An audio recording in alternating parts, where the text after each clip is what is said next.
Welcome back to Robbins Nest Alliance, where we talk real about brain injuries, caregiving, healing, and hope.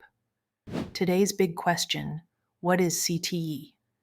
Because if you've heard about it in the news, chances are it came with a football helmet or a headline. But the truth? It's way more common and way more misunderstood than that. CTE stands for chronic traumatic encephalopathy. It's a progressive brain disease caused by repeated head injuries, even ones that don't cause a concussion. CTE has been found in military veterans, abuse survivors, in contact sports, and yes, people like my husband Rob, who suffered head trauma decades ago.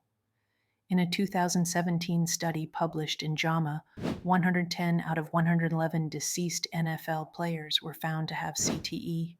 But more importantly, so were 3 of 14 high school players and 48 of 53 college athletes.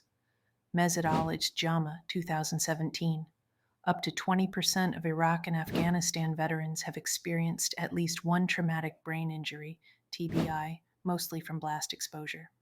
Source: VA and DoD TBI Guidelines, Defense and Veterans Brain Injury Center, DVBIC, 2020.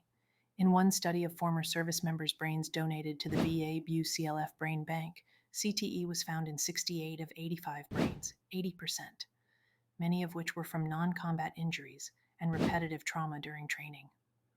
Source: McKee AC et al., Acta Neuropathol, 2020. Veterans with TBIs have double the risk of developing dementia or neurodegenerative disease, including Parkinson's and CTE-like symptoms. Source: Barnes D.E. et al., Neurology, 2014. More than 75% of women in domestic violence shelters have symptoms consistent with a traumatic brain injury. Source: Hogg H.L. A.L. Journal of Neurotrauma, 2019. The most common mechanism of injury being hit in the head and strangulation, which causes oxygen deprivation to the brain, leading to hypoxic brain injury. Source: Training Institute on Strangulation Prevention, 2021. Women are often undiagnosed, misdiagnosed with mental illness, or dismissed. Many live with symptoms for years without connecting them to brain injury.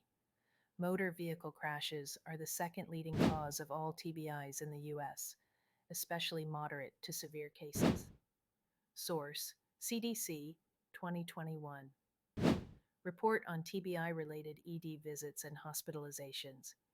You don't have to hit your head to get a TBI in a car crash. Whiplash and rapid deceleration alone can cause damage through the brain's movement inside the skull. Post-accident brain injury symptoms can mirror CTE or post-concussion syndrome, fog, fatigue, emotional dysregulation, even if no CT scan shows a lesion. An estimated 5.3 million Americans live with a permanent TBI-related disability. Source: CDC, 2022. CTE is only diagnosable after death, but suspected CTE-like symptoms are increasingly recognized in athletes, military, abuse survivors, and accident victims. Most at-risk demographics: men under 30, sports, military, risk-taking behavior, women aged 18-44 in abusive relationships, veterans and athletes with repeated subconcussive hits. Source: CDC and Brain Injury Association of America. CTE isn't about how hard you were hit, it's about how often. And the symptoms? Memory loss, confusion, depression, impulsivity, aggression, suicidal thoughts, Parkinsonian symptoms. Sound familiar? Yeah, it can look like PTSD, bipolar disorder, early dementia, or just someone changing and no one knowing why. And in many cases, it can be a combination. CTE is scary, but knowing about it is powerful, because what we ignore doesn't go away.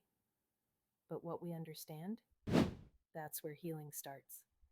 And no, you don't need to bubble wrap your kids or ban football overnight. But maybe let's rethink how we treat our brains.